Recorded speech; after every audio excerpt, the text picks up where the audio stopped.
أقيمت اليوم مباريات قبل النهائي من بطولة كاس السوبر المصري في نظامها الجديد، واتلعبت النهاردة مباريتين. أول مباراة كانت بين فريقي نادي فيوتشر ونادي بيراميدز، وانتهت بفوز نادي فيوتشر بضربات الجزاء الترجيحية 14-13.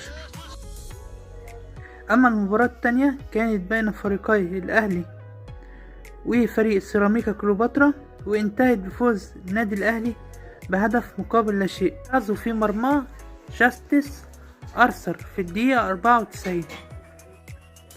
عشان كده يبقى نهائي البطولة هيبقى بين نادي الأهلي ونادي فيوتشر. المباراة هتتلعب يوم الخميس 28/12 الساعة 7 مساء.